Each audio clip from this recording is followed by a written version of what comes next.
ونصلي على رسوله الكريم أما بعد فأعوذ بالله من الشيطان الرجيم بسم الله الرحمن الرحيم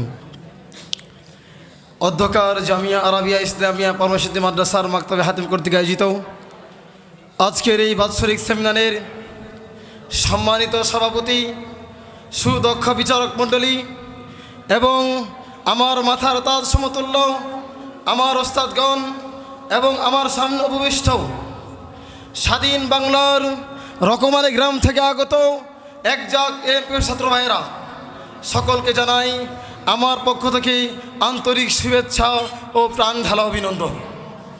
সম্মানিত হাজিরিন, আজকে এই জামিয়ার মাকতাবে হাতিমি থেকে যে বিষয় নির্ধারণ করে দেওয়া হয়েছে সেই বিষয়টি হলো আমার আপনার জন্য অবশ্যই শিক্ষণীয় বিষয়।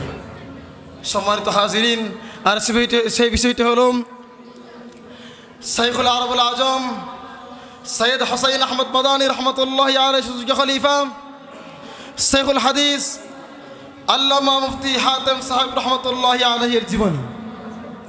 সম্মানিত হাজিরিন, এমন এক যুগের মধ্যে আমরা আছি যে যুগের মধ্যে আমাদের দরকার ছিল আমাদের আকাবিরদের জীবনকে তালাশ করে, আমাদের আকাবিরদের জীবনকে মোতালা করে আমাদের সামাজিক জীবন, আমাদের রাষ্ট্রীয় জীবন, আমাদের পারিবারিক জীবন, আমাদের ব্যক্তিগত জীবন, সমস্ত জীবনকে এবং কি আমাদের জীবনের প্রতিটি ক্ষণে ক্ষণে, আমাদের জীবনের প্রত্যেকটি সময়ে সময়ে আমাদের আকাবিরদের জীবনকে, আমাদের আকাবিরদের জীবন থেকে শিক্ষা নিয়ে আমাদের জীবনকে পরিচালনা করবেন, ঠিক কিনা? আমাদের জীবনকে তো হাতেম সাহেব রহমতুল্লাহি আলাইহির জীবনে তো হওয়া উচিত ছিল। সম্মানিত হাজিরিন, বড় দুঃখের সাথে বলতে হয় আজ আমরা বর্তমান সময়ে ইহুদি খ্রিস্টানদেরকে অনুসরণ করি।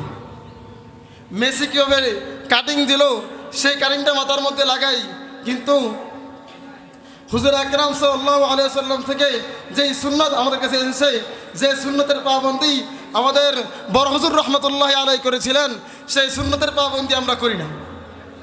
সম্মানিত হাজিরিন, যদি আমরা আমাদের জীবনকে বড় হুজুর রহমতুল্লাহি আলাইহির জীবনের মতো করতে পারি, তাহলে আমাদের জীবনকে, আমাদের জীবন দ্বারা আমরা আল্লাহ পাক রব্বুল আলামিনের নৈকট্য অর্জন করতে পারবো।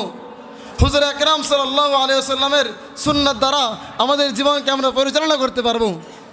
সম্মানিত হাজিরিন, বড় হুজুর রহমতুল্লাহি আলাইহি এমন একজন ব্যক্তিত্ব ছিলেন যিনার বিষয়ে হাফিজ হুজুর রহমতুল্লাহি আলাইহি বলেন, ভারতী বাজার মোহাম্মদুল্লাহ হাফিজুর মাজার যখন তিনি উদ্বোধন করেন তখন তিনি বলতেছিলেন যে সোনারগাঁয়ের মানুষেরা, তোমরা যদি আমি হাফিজজির মধ্যে যে মধু রয়েছে সেই মধু সংগ্রহ করতে চাও, তাহলে তোমরা এখন থেকে আর আমার কাছে আসবে না, তোমরা যাবে তোমাদের পরমসিদ্ধি এলাকার কৃতি সন্তান হাতেম সাহেব রহমতুল্লাহ কাছে।